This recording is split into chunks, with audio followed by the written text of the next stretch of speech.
Hi, I'm Amy Dewey, Parish Administrator at Holy Spirit Anglican Church.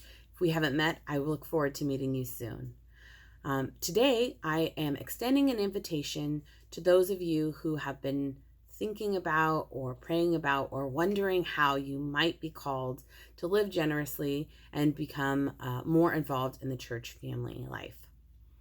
I put together a quarterly serving schedule for those who serve before, during, and after worship each Sunday. And I invite you to take a look at where there are openings on the Q1 schedule and think if you might be called to fulfill one of those spots. I also know that each one of us is living out a different age, stage, or season of life, and our serving might look differently depending upon where we are. And that there's no pressure to fulfill a certain number of boxes or to do a certain number of things.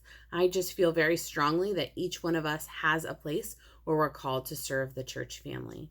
That might look differently for each one of us, but each of us is important to this church family, and it functions best when we all get to choose to participate. And so I want to put forth two specific opportunities in front of you today. One is we have some openings on our altar team.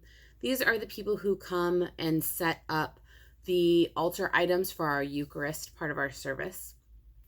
And this is a fun way to learn some new Anglican vocab, to learn more about the parts of the Eucharist, to learn more about what we're doing during worship, and to serve the church family. This especially impacts our clergy and those who are serving at the altar. And we greatly appreciate this team. They do a lot to support us as a church family when we worship. So if this is something that you're interested in, please come to me or come talk to Diane Godwin. There would be training. You're not forever locked into serving in a particular area, so you could just try it out for a quarter and work alongside the current team. Right now, we have only 3 people on this team, and ideally, it would be 5 or more. If there's more, then it would be 2 people per Sunday. Secondly, we have setup and cleanup team. I'm putting those 2 opportunities together as one.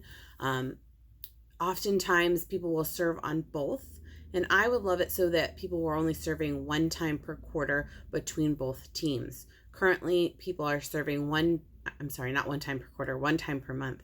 Currently, people are serving 1 time per month for each one of those duties. So if we could increase the number of people on those teams, then it would spread the workload out. It's also a great opportunity to work alongside others who are doing setup and cleanup.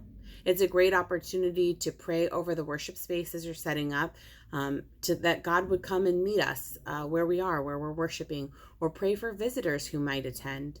If you're doing the cleanup, it's a great time to give thanks for the wonderful worship that happened, the beautiful fellowship that's taking place. And it's a great opportunity to get to know those who are also serving in that area. You can have conversations while you're breaking down or setting up tables, or carrying books back to the storage area. So if this is something that might interest you, even for just a quarter, I would invite you to come talk to me, and I would love to get you plugged in. So thank you very much to all who currently serve. It is a joy to serve alongside you, and I applaud the way that you live generously and the way that you serve our church family. It is a joy for me personally and a joy for me in my job as well. And I know that God is calling each one of us to participate in the church family differently. And so just take a look at whatever age, stage, or season you're in and see where He's calling you, because you do have a place in this church family, and I would love to help you figure out what that is. All right, I look forward to talking to you soon. Thanks.